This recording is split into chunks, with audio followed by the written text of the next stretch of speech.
வணக்கம். இன்றைய இந்த சுவாரஸ்யமான விளக்கத்திற்கு உங்களை வரவேற்கிறேன். இன்னைக்கு நாம இன்டர்நெட்ல குறிப்பா இந்திய அரசியல் களத்துல ஒரு பெரிய புயலையே கிளப்பி இருக்கிற ஒரு விஷயத்தை பத்தி ஆழமா அலச போறோம். அதுதான் காக்ரோச் ஜனதா கட்சி, அதாவது கரப்பான் பூச்சி ஜனதா கட்சி. நிஜமாவேங்க, ஒரே ராத்திரியில வைரலாகி இந்தியா முழுக்க ஒரு மாபெரும் விவாதத்தையே இது உருவாக்கி இருக்கு. இது எங்க இருந்து வந்துச்சு, என்னதான் நடக்குதுங்க? வாங்க அதை பத்தி விரிவா பார்க்கலாம். எந்த ஒரு பெரிய விஷயத்துக்கும் ஒரு சின்ன ஆரம்பம் இருக்கும் இல்லையா? இந்த மொத்த சம்பவத்துக்கும் ஒரு தீப்பொறியா அமைஞ்சது மே 15ஆம் தேதி சுப்ரீம் கோர்ட்ல நடந்த ஒரு விசாரணை தான். அன்னைக்கு இளைஞர்களை பார்த்து கரப்பான் பூச்சிகள் அப்படின்னு ஒரு சர்ச்சைக்குரிய வார்த்தை பயன்படுத்தப்பட்டுச்சு. இந்த ஒரு வார்த்தை தான் ஒட்டுமொத்த சிஸ்டம்க்கும் இன்றைய இளைஞர்களுக்கும் இடையில ஒரு மிகப்பெரிய டிஜிட்டல் போர் வெடிக்க காரணமா அமைஞ்சது. இப்போ இது எப்படி அடுத்தடுத்து நடந்துச்சுன்னு கொஞ்சம் கவனிங்க. அந்த சர்ச்சைக்குரிய வார்த்தை வந்த அடுத்த நாளே தலைமை நீதிபதியிடமிருந்து ஒரு விளக்கம் வருது. ஊடகங்கள் என் பேச்ச தப்பா புரிஞ்சுக்கிட்டாங்க அப்படின்னு அவர் சொன்னாரு. ஆனா அதுக்குள்ள இன்டர்நெட்ல நெருப்பு பத்திக்கிச்சு. அமெரிக்காவில் படிக்கிற 30 வயசான அபிஜித் திப்கே அப்படிங்கிற ஒரு இந்திய மாணவர் இதை வச்சு சும்மா ஜாலியா ஒரு ட்வீட் போட்டாரு. ஆனா அந்த ஒரு சின்ன ஜோக் தற்செயலா சோம்பேறியான வேலையில்லாத இளைஞர்களுக்கான ஒரு முழுமையான டிஜிட்டல் கட்சியா, அதாவது இந்த காக்ரோச் ஜனதா கட்சியா சில நாட்களிலே உருவெடுத்துச்சு. நம்ப முடியலல்ல? சரி, இப்போ பகுதி 1, ஜென் ஜி படையின் எழுச்சி. இது எப்படி ஒரு சாதாரண ஜோக்ல இருந்து இவ்ளோ பெரிய டிஜிட்டல் இயக்கமா மாறுச்சுன்னு பார்க்கலாம். ஆரம்பத்துல வெறும் மீம் மாதிரி ஆரம்பிச்ச இந்த விஷயம் இன்னைக்கு ஜென்சி இளைஞர்களை எப்படி தட்டி எழுப்பியிருக்கு அப்படிங்கறத இந்த ஒரு நம்பர் ரொம்ப அருமையா விளக்குது. நீங்களே கவனிங்க. ஒரு பக்கம் உலகின் மிகப்பெரிய அரசியல் கட்சியான பிஜேபியோட இன்ஸ்டாகிராம் பக்கத்துல 89 லட்சம் ஃபாலோவர்ஸ் இருக்காங்க. ஆனா மறுபக்கம் சில நாட்களுக்கு முன்னாடி சும்மா விளையாட்டுக்கு ஆரம்பிக்கப்பட்ட இந்த காக்ரோச் ஜனதா கட்சி இப்போ 1.5 கோடி ஃபாலோவர்ஸை தாண்டி சாதனை படைச்சிருக்கு.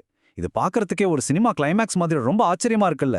சரி, இத்தனை கோடி இளைஞர்கள் இதை ஆதரிக்கிறதுக்கு வெறும் நகைச்சுவை மட்டும் காரணமா? கண்டிப்பா கிடையாது.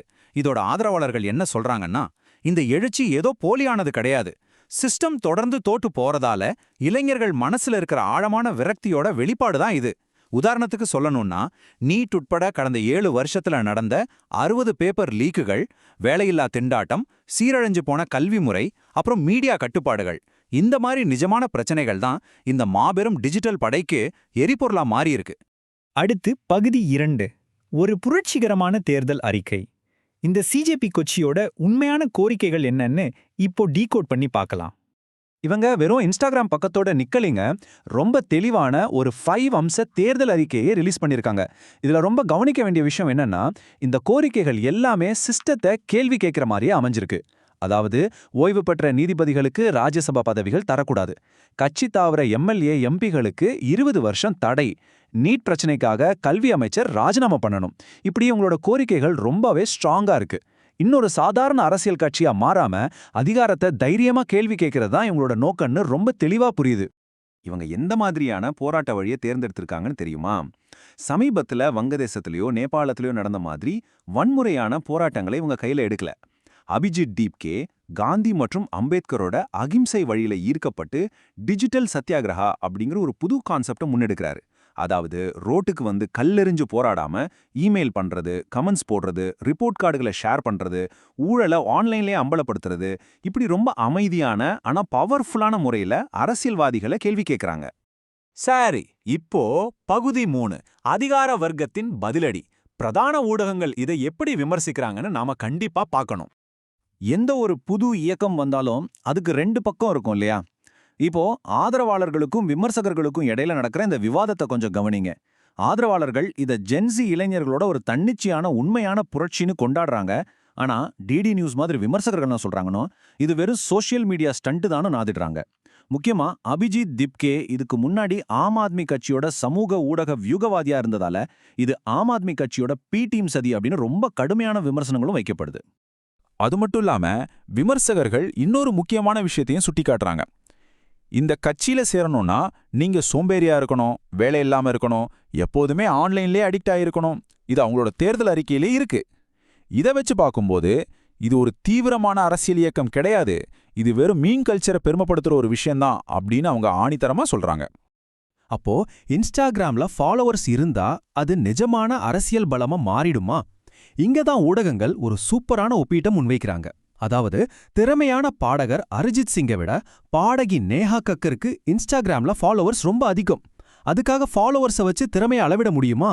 அதே போல தான் லட்சக்கணக்கான ஃபாலோவர்ஸ் இருக்கிற ரியாலிட்டி ஷோ பிரபலங்கள் தேர்தல்ல நின்னப்போ அவங்களுக்கு கிடைச்சது என்னவோ வெறும் சொற்ப ஓட்டுகள் தான். அதனால சோஷியல் மீடியா மாய வேற, கலை யதார்த்தம் வேற அப்படிங்கறத நாம புரிஞ்சுக்கணும். இங்க நாம கவனிக்க வேண்டிய மிக முக்கியமான பாயிண்ட் என்னன்னா, இந்த 14 கோடி அப்படிங்கிற பிரம்மாண்டமான நம்பரை கொஞ்சம் யோசிச்சு பாருங்க. 140 மில்லியன் சிஜேபி கட்சிக்கு டிஜிட்டல் உலகத்துல 1.5 கோடி ஃபாலோவர்ஸ் இருக்கலாம். ஆனா பிஜேபிக்கு இந்தியா முழுக்க 22 மாநிலங்கள்ல களத்துல இறங்கி வேலை செய்யக்கூடிய 14 கோடி நிஜமான தொண்டர்கள் இருக்காங்க. அரசியல் அப்படிங்கிறது வெறும் மொபைல் ஸ்கிரீன்ல நடக்கிறது கிடையாது, தெருக்கள்ல இறங்கி மக்களுக்காக உழைக்க வேண்டிய ஒண்ணு அப்படிங்கறத விமர்சகர்கள் ரொம்ப அழுத்தமா பதிவு செய்றாங்க. இந்த இடத்துல தான் 1915ல பிரான்ஸ் காஃப்கா எழுதின தி மெட்டமார்போசிஸ் அப்படிங்கிற புகழ்பெற்ற கதைய டிடி நியூஸ் ஒப்பிட்டு காட்டுறாங்க. நிஜ உலகத்துல கடினமா உழைச்சி சமூகத்தை உருவாக்குறத விட்டுட்டு இளைஞர்கள் தங்களோட ரூமுக்குள்ளேயே முடங்கி வெறும் கண்டென்ட் உருவாக்குறது தான் புரட்சின்னு நம்பி தங்கள் அறியாமலேயே ஒரு கட்டத்துல வெறும் பூச்சிகளா சுருங்கி போயிடுவாங்க அப்படின்னு அவங்க ஒரு பெரிய எச்சரிக்கையை முன்வைக்கிறாங்க. சரி, இவ்ளோ சீரியஸான அரசியல் விவாதங்களுக்கு நடுவுல கொஞ்சம் ரிலாக்ஸ் பண்றதுக்காக ஒரு சுவாரஸ்யமான ஃபேக்ட்.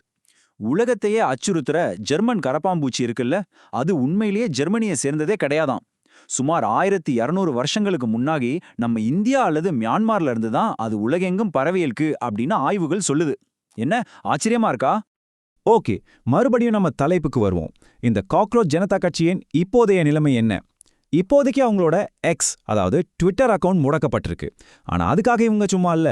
தலைமுறைவா பல மாநிலங்கள்ல இருந்து இளைஞர்கள் புது புது அக்கவுண்டுகளை ஆரம்பிச்சு இந்த டிஜிட்டல் சத்தியாகிரகத்தை தொடர்ந்து நடத்திட்டு தான் இருக்காங்க. இன்றைய இளைஞர்கள் வெறும் சோம்பேறி பூச்சிகளா இல்ல நாட்டை மாத்த போற திறமையான சிற்பிகளா அப்படிங்கிற இந்த விவாதம் இன்னைக்கு ரொம்ப தீவிரமா போயிட்டு இருக்கு.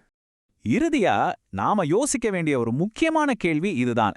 கோடிக்கணக்கான இளைஞர்களோட இந்த டிஜிட்டல் கோபம் நிஜமான அரசியல் மாற்றத்தை உருவாக்குமா, இல்ல கொஞ்ச நாள் கழிச்சு மறக்கப்படுற இன்னொரு சாதாரண வைரல் ட்ரெண்டா கடந்து போயிடுமா?